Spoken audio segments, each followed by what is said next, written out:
seguir, queridos internautas, na Rádio Holonomia, a voz do autoconhecimento, programas Jornalismo com Informações, com o autodidata João Gilberto Silva. Acompanhem agora.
Entre outras vilas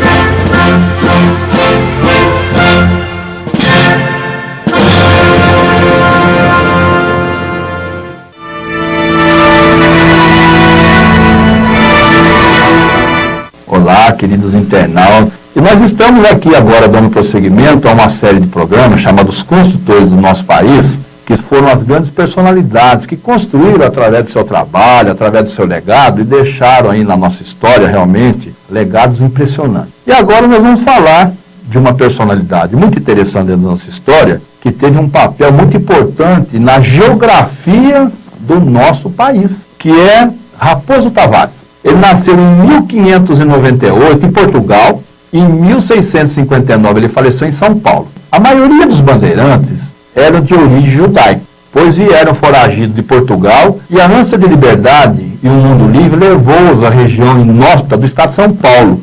Não foi só a busca de enriquecimento, mas de expansão de uma terra prometida. O bandeirante Antônio Raposo Tavares foi o maior ícone dentre esses bravos expedicionários. Nascido numa família de origem judaica, aos 20 anos veio de sua terra natal, que era Portugal, para tentar a sua vida na colônia brasileira, fugindo dos tormentos lá da Inquisição, lá que estava acontecendo na Europa. Se estabeleceu na vila de São Paulo de Piratininga e logo envolveu-se com expedições para aprisionar indígenas e explorar terras desconhecidas. As bandeiras eram expedições que desbravavam as matas brasileiras, em busca de ouro, prata e índios que depois eram escravizados. Partiam com pouca alimentação e dependiam do que iam encontrando pelo caminho, e assim iam criando povoados. Então aqui cabe um comentário pelo seguinte, que eles eram um contingente muito grande, os bandeirantes e todo o pessoal que ia junto, e eles iam ficando, alguns, e foram criando povoados pelas ribeirinhas que eles iam passando, em especial pelos rios. Por quê? Antigamente, os caminhos eram diferentes, gente. As pessoas andavam de mula, de cavalo, e iam seguindo através dos rios. É que nem hoje uma beleza, você sobe num avião aí e rapidamente está lá na Europa. As tropas eram formadas por homens brancos, muitos mamelucos e índios, que serviam de guias nas florestas. Durante o século XVII, centenas dessas expedições iam seguindo o rumo ao interior da colônia, e a maioria delas partia aqui de São Paulo, navegando pelo rio Tietê e seus afluentes, e tinha o Pico do Jaraguá como uma bússola. O Pico do Jaraguá tem um papel muito importante dentro do relacionamento dos bandeirantes. A venda de índios capturados tornou-se uma fonte muito boa de recursos para a capitania de São Vicente. Durante a invasão holandesa em Pernambuco, quando o tráfico negreiro foi interrompido, os escravos índios, então, eles ficaram mais valorizados em toda a colônia, e as bandeiras se tornaram fundamentais para o crescimento do país. Então, já nessa época, já existia uma resistência realmente com o tráfico de escravos. Então, os índios, em especial os bandeirantes, começaram a ter aí um tipo de negócio, vamos dizer assim, da época, tá? De escravização aí dos índios.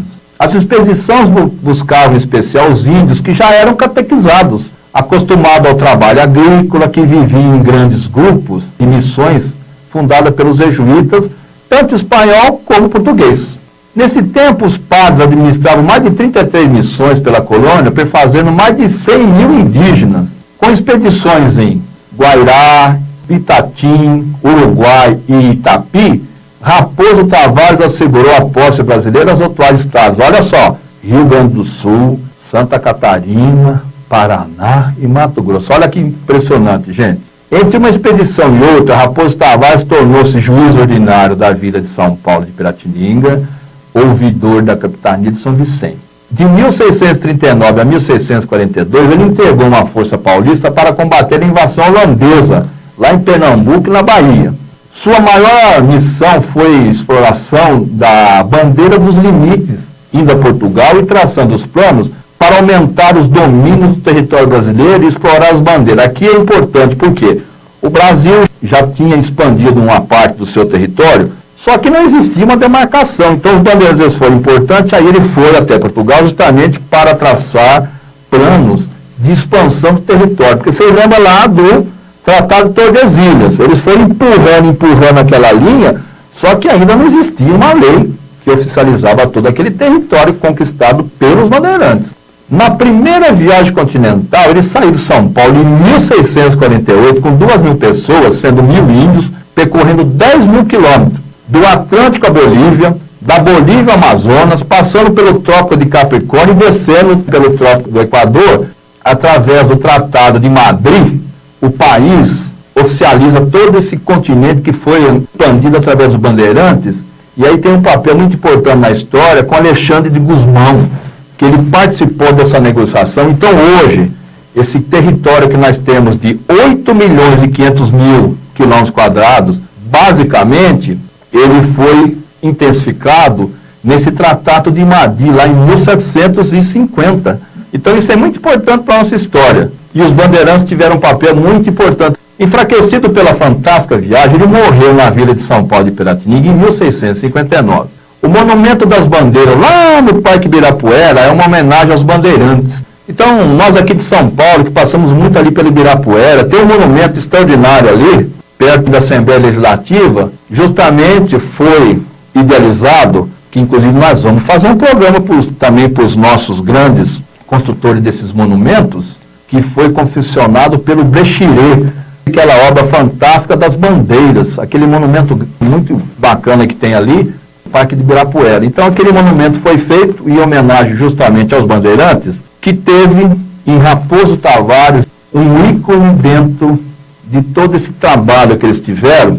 O que acontecia, gente? Naquela época, o Tratado de Tordesilhas também era uma coisa assim que não tinha muito controle.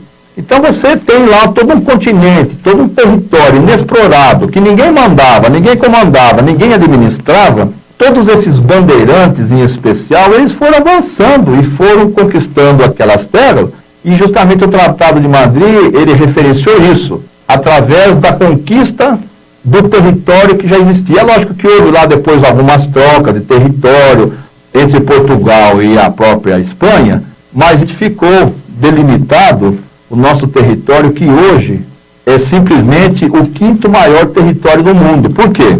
Porque nós temos, dentro do nosso complexo, os países que têm as suas maiores áreas geográficas. A maior área geográfica do mundo é a Rússia, que nós já falamos lá da Rússia. 17 milhões. A população da Rússia é de 150 milhões de pessoas. Depois, o Brasil é o 5º, com 8.515.000. Justamente o quê? Fruto do trabalho desses grandes líderes bandeirantes, que teve em Raposo Tavares realmente um ícone. Então, nós vamos deixar vocês aqui com um pequeno intervalo. Não sai daí não, nós estamos falando das grandes personalidades, dos construtores do Brasil, no nosso programa. Só um minutinho e nós já voltamos.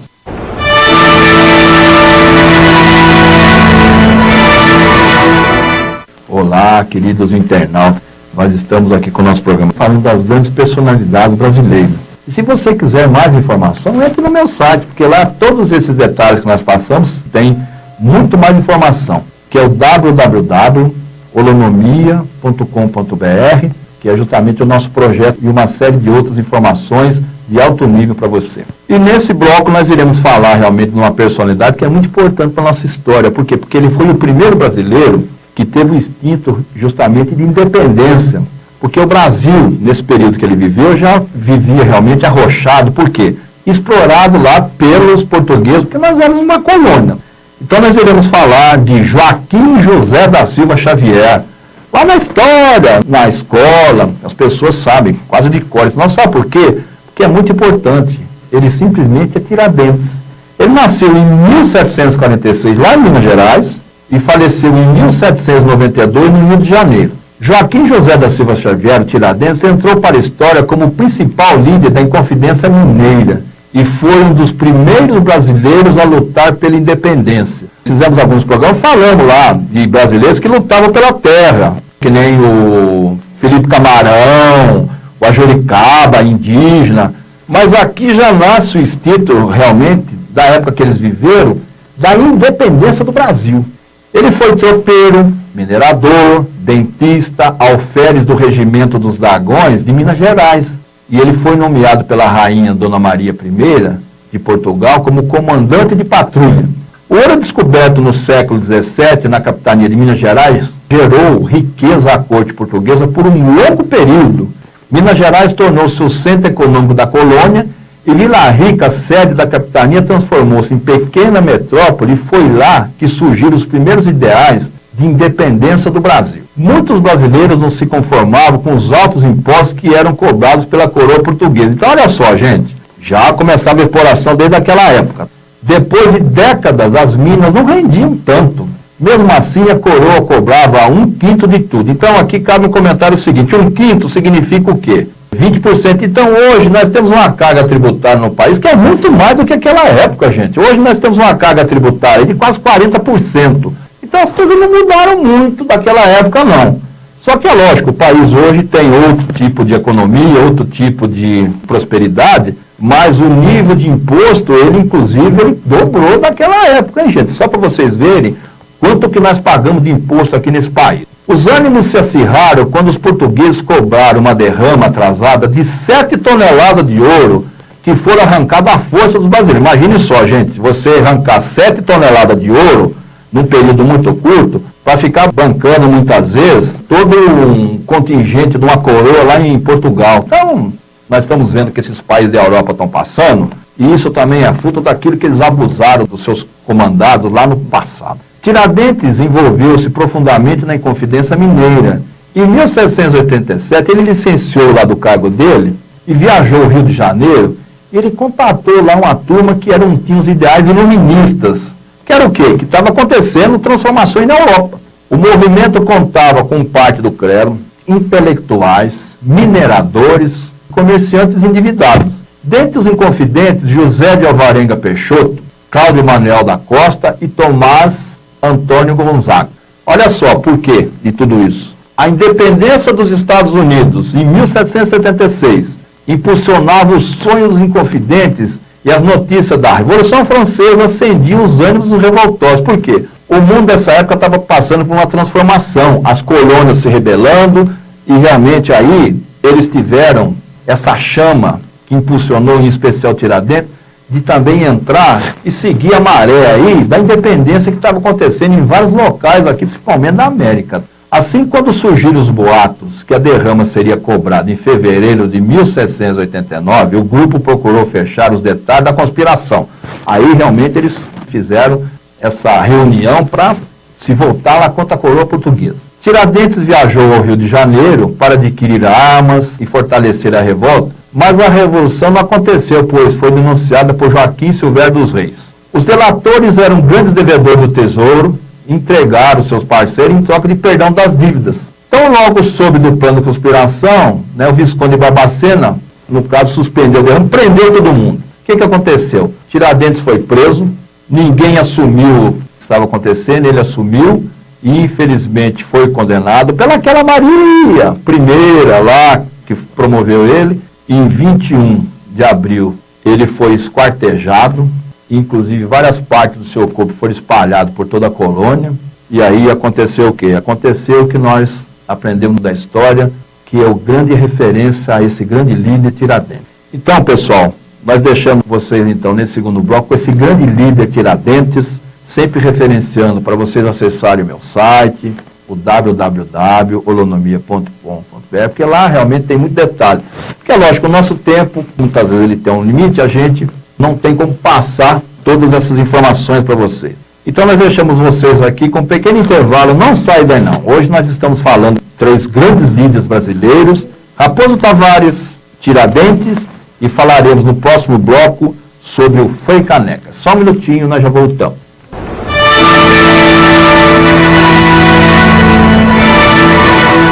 Olá, queridos internautas, e nós estamos fazendo programas realmente falando dos grandes líderes que nós tivemos aqui no nosso país, que são exemplos para toda a juventude, que hoje realmente tem aí um grande espaço para se desenvolver aqui em cima do nosso país. E nós iremos falar agora de um outro grande líder, revolucionário também, que foi, que não é bonito, gente, Joaquim do Amor Divino Caneca, mais conhecido como Frei Caneca. Ele nasceu em 1779 lá em Pernambuco e morreu em 1825 também lá em Pernambuco. Pode um padre se aventurar pelo mundo da política? No Brasil, no século XIX, Frei Caneca foi além das pregações religiosas e se envolveu na luta pela independência brasileira. Caneca esteve à frente da Revolução Pernambucana e da Confederação do Equador. Educado na tradição cristã, aos 22 anos, se ordena frade e adotou o nome de Joaquim do Amor Divino Caneca. Que nome bonito, hein, gente? A mudança da corte portuguesa para o Brasil alterou muitas relações com o Rio de Janeiro e províncias, em especial as do Norte e Nordeste. Em 1817, descontente, ocorreu a conspiração lá em Pernambuco. Os pernambucanos, tal qual os mineiros na época do Marco Tiradentes, reclamavam da cobrança abusiva dos impostos para sustentar a corte no Rio. Por quê? Aqui cabe um comentário. Dom João chegou no Brasil, mas vamos falar sobre Dom João mais detalhadamente. Só que ele veio à míngua, gente. Chegou aqui, como que ele ia bancar? Vieram mais de 10 mil pessoas junto com ele. Eles começaram a sacrificar o povo aqui através da sua cobrança de impostos. O pessoal começou realmente a ficar chateado com relação a isso, porque é uma exploração. Entre os descontentes, os militares eram os maiores revoltados. E para sufocar a crescente insatisfação, o governador decretou a prisão dos conspiradores. Domingos José Martins, Gervásio Pires, intelectuais, formaram um grupo para depor o governador, tendo à frente Frei Caneca, que montou o governo provisório da recém-decretada República Pernambucana. A Revolução pregava a liberdade de imprensa, tolerância religiosa, entre outros. Tentaram o apoio de Washington. Washington já, né, porque os Estados Unidos já é independente, e Londres das províncias vizinhas. Tropas luso-brasileiras cercaram a província e dominaram os revolucionários, e a República durou apenas 75 dias. E Frei Caneca foi condenado a 4 anos de prisão. Em 1822 veio a independência do Brasil. Defensor de uma instalação de uma república constitucional, Frei Caneca acreditou que Dom Pedro I seria um representante dos pensamentos liberais. Mas quando o imperador convocou o exército, fechou a Assembleia Constituinte e outorgou a sua própria Constituição, ele se rebelou. Então aqui Frei Caneca não compartilhou daquilo, porque a nossa independência do Brasil, ela tem detalhes muito interessantes. Então, foi dada a independência, mas nós continuamos com o regime de império, através de Dom Pedro I, mas que criou muitas desavenças no país. Para Frei Caneca, a soberania do povo vinha em primeiro lugar. E as câmaras municipais de Olinda e Recife, elas foram contra a condição do imperador. Em 1824, Dom Pedro nomeou um outro presidente lá para a província, desconsiderando a escolha das instâncias locais. Frei Caneca defendia entre as províncias autônomas e legitimamente representadas no governo central, e sua postura esteve traduzida nos textos publicados pelo Jornal Pernambucano, fundado por ele. Assim como Cipriano Barata, Caneca usava a palavra para registrar a resistência das províncias frente à postura despótica de Dom Pedro I. Em 2 de setembro de 1824 foi proclamada a Confederação do Equador, que previa um projeto republicano radical, apoiada pelas classes sociais urbanas e alguns fazendeiros. O projeto constitucional da nova república priorizava o poder legislativo e suspendia o trajeto negreiro do Porto de Recife e por restringir a escravidão. Não houve um consenso entre os interesses locais. Olha o conflito aí. Dom Pedro I determinou um bloqueio no Recife por uma esquadra, ao mesmo tempo que tropas invadiram a cidade por terra. Derrotado o movimento, Frei Caneca fugiu para o Ceará, onde foi preso e conduzido para o Recife e condenado à força. Só que o Carrasco recusou enforcar, porque ele era um frei. O que aconteceu? Ele foi fuzilado em 23 de janeiro de 1825. E Pernambuco homenageou lá o Frei Caneca com a construção de um memorial. Então, pessoal, nesse programa de nós falamos sobre 3 personalidades que são muito importantes para o nosso país. Foram Raposo Tavares, que expandiu todo o território brasileiro. Tiradentes, o primeiro líder da independência. E Frei Caneca também, que se despontou contra atitudes do imperador Dom Pedro I. Nós vamos deixar um vídeo para vocês no nosso finalzinho, em homenagem a esses grandes, valorosos bandeirantes, com esse vídeo bacana para vocês, contando a história e o desenvolvimento dos nossos bandeirantes. Então eu deixo vocês com um grande beijo, um grande abraço, até o nosso próximo programa aqui. Tchau. Seguindo pelas trilhas deixadas pelos bandeirantes, nas suas entradas viris, encontramos a beleza dos campos e as grandes cidades às margens dos rios. Os bandeirantes foram homens valentes, sob o comando de Domingos Jorge Velho, Fernão Dias Paz, Manuel Borba Gato, Bartolomeu Bueno da Veiga, Anhanguera, Antônio Raposo Tavares e outros. Constituíram uma unidade nessa missão, esses homens alcançaram a sua grande realização, criando seu mundo de sonhos e de aventuras. No momento que adentraram nos sertões inóspitos e rios, procurando moldar uma nova civilização. responsáveis que foram pela conquista de parte do território brasileiro. Foi a força motriz das grandes realizações.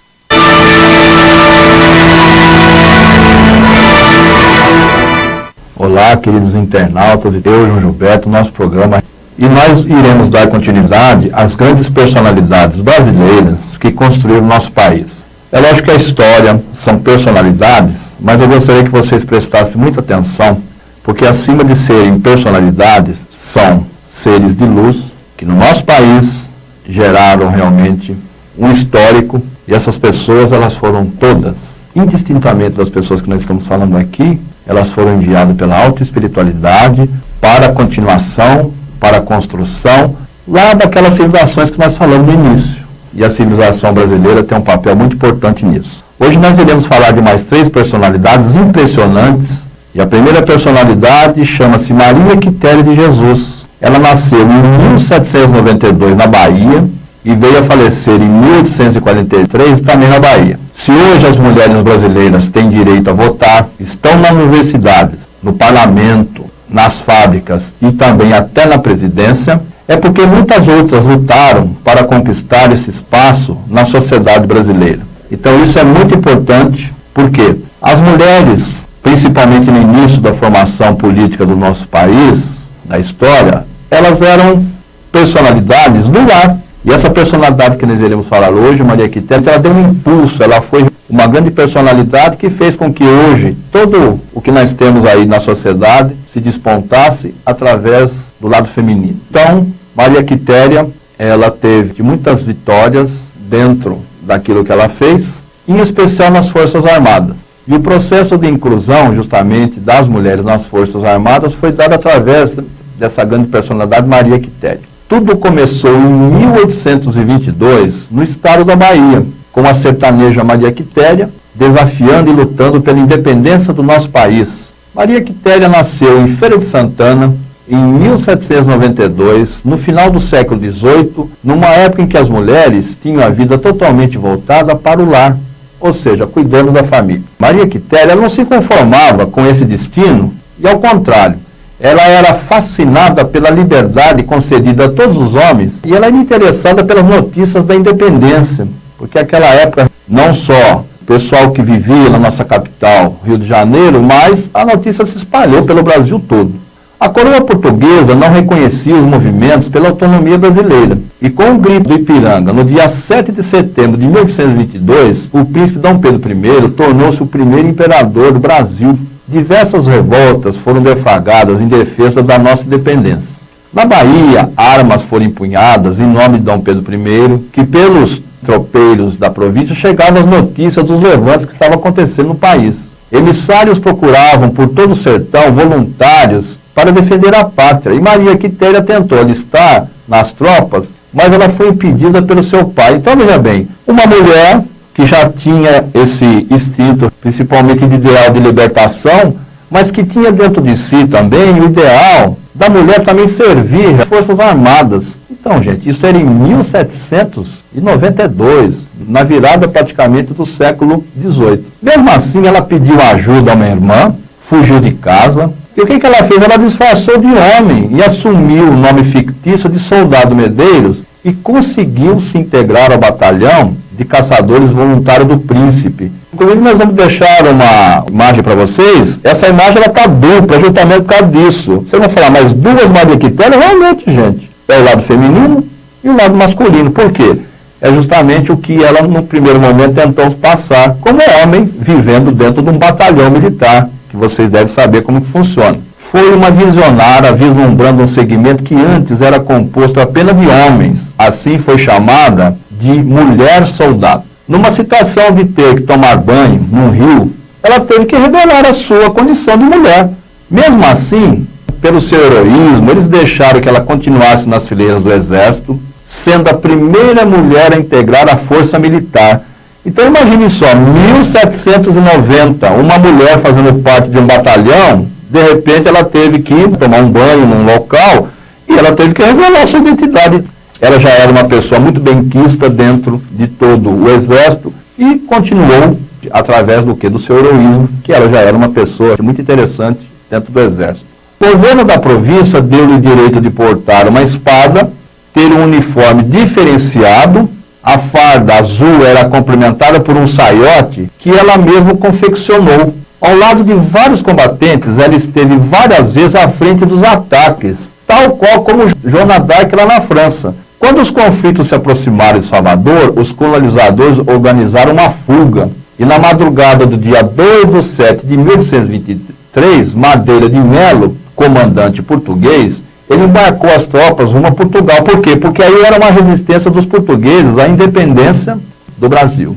Ela foi recebida com honra por Dom Pedro I, que deu uma condecoração de Cavaleiro da Ordem do Império do Cruzeiro. Hoje, a Academia das Agulhas Negras formam todos os anos centenas de cadetes nos seus vários cursos e exaltam a qualidade do Exército Brasileiro. Ela reformou do Exército como alferes, casou-se e teve uma filha, Luísa Maria, faleceu em Salvador em 1853. Maria Quitéria recebeu uma homenagem com uma estátua em bronze lá na Praça Pública, na cidade de Salvador. Então, nesse primeiro bloco, nós falamos dessa grande personalidade, mulher, Maria Quitéria. Nós vamos fazer um pequeno intervalo e já voltamos.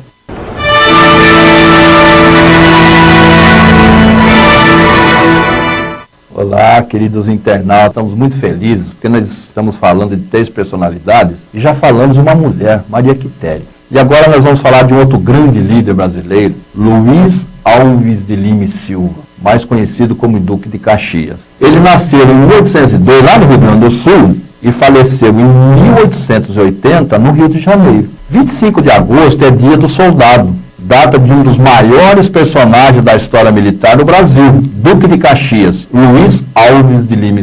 Duque de Caxias é herdeiro de uma família de tradição nas Forças Armadas, uma das personalidades mais influentes que nós tivemos na época do Império. Cadete, que com 19 recebeu das mãos de Dom Pedro I a primeira bandeira do Império. Em 1823, enfrenta o primeiro combate e o seu regimento foi à Bahia para enfrentar as tropas portuguesas. Ele esteve na Guerra da Cisplatina e lá ele foi nomeado chefe de batalhão. Foi convocado para participar de lutas internas, na Balaiada, na província do Maranhão. Pela habilidade que ele teve, ele já começou a receber as suas promoções, foi promovido a coronel. Concede anistia aos balaios e que estava concentrado na cidade de Caxias, no Maranhão, e recebe o primeiro título Barão de Caxias por esse motivo. Então, pessoal, aí as pessoas muitas vezes têm lá Caxias do Sul, que é no Rio Grande do Sul, mas essa cidade de Caxias, onde foi dada essa insígnia para o grande brasileiro, Duque de Caxias, é Caxias lá no Maranhão. Só para as pessoas muitas vezes não fazerem essa comparação com Caxias do Sul. No sul do Brasil, outra revolta ameaça a unidade do Império. Os gaúchos, insatisfeitos com a centralização do poder do Rio de Janeiro, organizam-se numa revolução separatista que chamou-se Guerra dos Farrapos. Guerra dos Farrapos, muito interessante. Quando a gente falar de Bento Gonçalves, Anita Garibaldi, nós vamos falar mais. Caxias foi chamado para solucionar a crise e seu principal objetivo era a garantia da unidade, da integridade do Brasil. E conseguiu apaziguar a revolta, ficando conhecido como pacificador, e foi levado a Conde de Caxias. Uma nova crise em 1825 levou sua tropa à guerra com um argentino, que é o Juan Manuel Rosas, que era ditador, e o Manuel Uribe, lá do Paraguai. No final da campanha recebeu outro título de marquês. Então ele ia nas campanhas e ia ganhando os títulos. Passou a ocupar cargo de destaque como ministro da guerra. Hoje nós temos aí o ministro da Defesa do Brasil, ele na época era o ministro da Guerra e presidente do Conselho de Ministros. Então são cargos hoje dentro do nosso país, dentro da nossa política, de muita expressão. O Império do Brasil se destacava como uma nação influente e organizada na América do Sul, mas desagradava a outros países, como o Paraguai. Em 1864, através de Solano Lopes, ele declarou guerra, olha só o Solano, a inconsequência. Ele declarou guerra ao Brasil, Argentina e Uruguai. Veja bem, imagine o Paraguai declarando guerra a esses outros 3 países. Ele foi um inconsequente. Sabe por quê? Foi o maior conflito armado do continente, chamada de Guerra da Tríplice Aliança, com mais de 300 mil mortos, gente. E Caxias, no comando das forças aliadas, ele foi decisivo no embate, que foi encerrado em 1870, é lógico, com o Paraguai sendo derrotado por esses 3 fortes concorrentes Brasil, Uruguai e Argentina. Ele foi elevado a duque, que é o único brasileiro nato a ter sido conduzido a esse título. Era um homem politicamente respeitado, militarmente obedecido e estrategicamente bem-sucedido. Merecidamente, depois de 50 anos servindo a pátria, se tornou patrono do Exército Brasileiro. Ele morreu em 1880 e seus restos mortais estão enterrados no Panteão Duque de Caxias, no Rio de Janeiro, que é um mausoléu que foi construído em 1953, quando se comemorou os 150 anos do seu nascimento. Em 2011, a Academia das Agulhas Negras, sediada na cidade carioca de Resende, comemorou 200 anos da fundação que foi criada na Praia Vermelha, tendo Duque de Caxias o seu maior expoente militar brasileiro. Então, pessoal, a personalidade de Caxias é muito importante porque o Brasil estava em construção, 1700, 1800, na época de Dom Pedro I, as nações vizinhas já tinham no Brasil um espelho como desenvolvimento, até como organização, por quê? Era um pouco diferenciada, em especial, quando nós vamos fazer um programa especial falando da família real, Dom João, Dom Pedro I e Dom Pedro II, que é um programa especial que nós vamos fazer, então vocês vão entender. Então, o Duque de Caxias é uma personalidade. Naquela época, inclusive nós falamos de muitas civilizações que viveram fase de guerra, que era a construção de território, construção de impérios. Hoje o mundo ele tem que ter uma outra conotação. A guerra não leva ninguém a lugar nenhum. Nós estamos vendo que nós já tivemos aí guerras mundiais, o mundo se transformou e a gente tem que agora pensar na paz. Nós temos um órgão, que é a ONU, que tem que ser reestruturado. Por quê? Porque nós temos que levar paz para trocar conhecimento. E o Brasil tem um papel muito importante dentro disso, que são justamente essas personalidades que nós iremos falar com vocês, que é a miscigenação com o nosso país aqui no Brasil. No primeiro momento nós tínhamos os índios, depois nós recebemos os portugueses, os franceses, os holandeses, os judeus, enfim. Nos próximos programas nós vamos falar sobre essas personalidades que vieram no primeiro momento de fora, mas que com o passar do tempo foram gerando seus filhos, seus netos brasileiros, daquilo que nós temos hoje de toda essa grande miscigenação.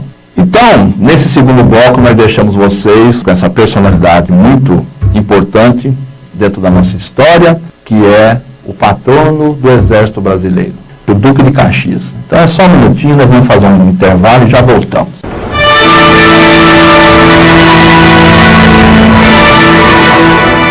Olá, queridos internautas, nós estamos aqui com o nosso programa e hoje falando de mais 3 grandes personalidades, e nós já falamos de uma mulher aí, porque as mulheres têm um papel muito importante hoje, inclusive, dentro do contexto mundial. Inclusive, nós temos uma mulher na presidente da República do Brasil, que é um fato inédito. E nesse terceiro bloco nós iremos falar de uma outra grande personalidade, que também é um militar, da área militar, que é Joaquim Marques Lisboa. Ele nasceu em 1807 no Rio Grande do Sul, faleceu em 1897 no Rio de Janeiro. O patrono da Marinha Brasileira, Joaquim Marques Lisboa, mais conhecido como Almirante Tamandaré, ele nasceu em 1807, no Rio Grande, pouco antes da família real chegar ao Brasil, em 1808. Desde cedo acompanhou o pai, Francisco Marques Lisboa, em suas atividades no porto, porque o pai dele era o quê? O pai dele era atracador de navios. A oportunidade de Joaquim Marques, o almirante Tamandaré, entrar para a Marinha chegou com a independência do Brasil, em 1822. O general português Madeira não aceitou a separação de Dom Pedro I e teve lá que expulsá-lo do comando da Bahia. Mas antes disso ele percebeu a necessidade de criar uma poderosa marinha devido à extensão da costa brasileira. Então aqui isso é muito importante porque, olha só, nós temos uma costa que tem mais de 8.000 quilômetros, então é uma costa muito extensa. Então já naquela época, Dom Pedro I já tinha essa preocupação, porque a gente está vendo o que está acontecendo no mundo. Se você deixar desguarnecido aí o seu território, infelizmente você corre o risco de ter aí um processo de invasão. Dom Pedro I ele precisava de voluntários, pois os oficiais que comandavam a marinha lá naquela época dele, eles eram franceses e ingleses. Tamandaré se apresentou como voluntário e foi servir na fragata de Niterói, que era comandado por um inglês, no caso, o John Taylor. A primeira batalha foi na Bahia, pois os portugueses não tinham aceito a independência. De volta ao Rio de Janeiro, ele entrou na Academia Real da Marinha. Então aqui, gente, isso aí, inclusive, muito importante, que nós iremos falar com mais detalhe da Academia Militar da Marinha, que foi justamente dos eventos que D. João VI criou no Brasil. D. João VI ele foi um divisor de água no Brasil. O Brasil é assim, antes de D. João e depois de D. João. A Assembleia Constituinte ela foi dissolvida em 1824 e várias revoltas aconteceram no país contra D. Pedro I. No Nordeste, Pernambuco, Ceará, Rio Grande do Norte, alinharam-se e eles criaram lá a Confederação do Equador.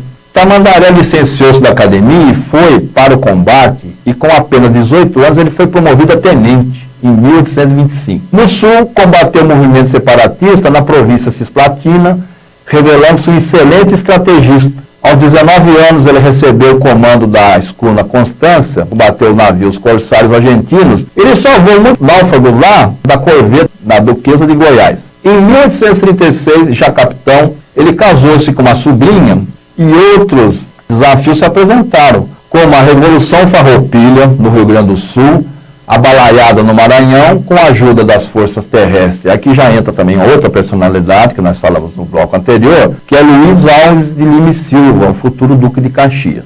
Tamandaré e Caxias, eles formaram uma divisão pacificadora no Nordeste que acalmou as províncias rebeladas e assim consolidando a Marinha no Brasil. A Marinha se modernizava e Pedro II, aqui já entrou Pedro II na história, importou uma corveta a vapor da Inglaterra, que chamava Dom Afonso, e ele confiou essa missão de buscar esse equipamento, a missão de trazer ao justamente Tamandaré, que já tinha o título de Capitão Mar e Guerra. Tamandaré assumiu o posto de capitão dos portos do Rio de Janeiro, o que lhe permitiu mostrar suas tendências contra a escravidão. Lançou a ideia da construção de navios por estaleiros no Brasil em 1860 e recebeu o título de barão. Então aqui é importante, pessoal, porque hoje o Brasil, ele tem aí, foi reativado inclusive, que são os estaleiros brasileiros, porque antes, em governos anteriores, não se dava muita importância para os estaleiros brasileiros. Reativou a construção de navios nos estaleiros do Brasil. Em 1864, começa a maior guerra do Império, que foi o quê? A Guerra do Paraguai. E a Marinha foi fundamental lá pelo êxito do conflito. Voltando ao Rio de Janeiro, em 1867, ele recebeu o mais alto posto da Marinha, que é o cargo de almirante, depois Conde Marques. O almirante Tamandaré morreu em 1897, fiel ao imperador Dom Pedro II, teve a proclamação da República, e a data do seu aniversário, que é justamente 13 de dezembro, é celebrado o Dia do Marinheiro, ou seja, ele é patrono da Marinha do Brasil. Então, pessoal, o almirante Tamandaré é muito importante, porque junto com Caxias, naquela fase do Império para a fase também da proclamação da República, eles foram muito importantes nesse processo. Então hoje nós falamos de 3 grandes personalidades brasileiras, Maria Quitéria, Duque de Caxias e agora falamos do almirante Tamandaré. Nós vamos deixar um vídeo para vocês muito bacana da formação, quando os cadetes do Brasil recebem o seu espadim lá na AMAN, na Academia das Agulhas Negras, muito interessante. Então, hoje foi um dia muito especial, porque nós falamos de 3 grandes brasileiros que construíram as Forças Armadas do Brasil com muita competência. Então, nós deixamos vocês com um grande beijo, um grande abraço, até o nosso próximo programa. Tchau!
liberdade, raios fúlgidos, brilham no céu da pátria nesse instante.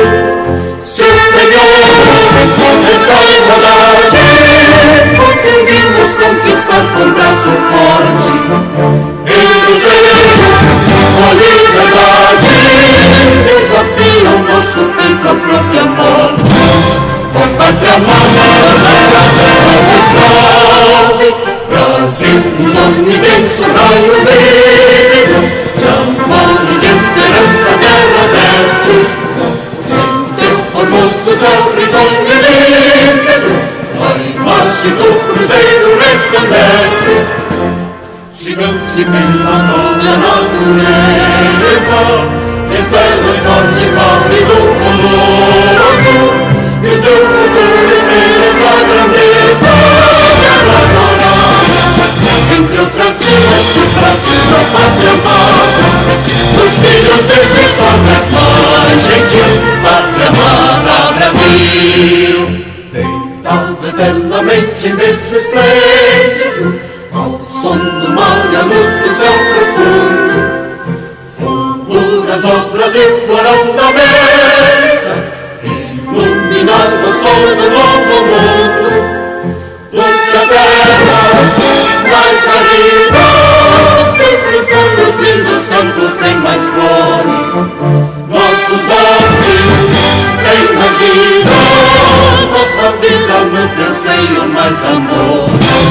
A pátria amada, salve, salve, Brasil de amor eterno seja símbolo, lá para o teu sentas estrelado. Diga o verde louro desta flor, mas no futuro e glória do passado, nas serpes da justiça clava forte, verás que o filho teu não foge à luta, nem tem ninguém que adora a própria morte. Entre outras vilas que trazem a pátria amada, os filhos deste sol resplandente, pátria amada Brasil.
Vocês ouviram, queridos internautas, na Rádio Holonomia, a voz do autoconhecimento, com o autodidata João Gilberto Silva, programa Jornalismo com Informações. Continuem sintonizados na nossa programação.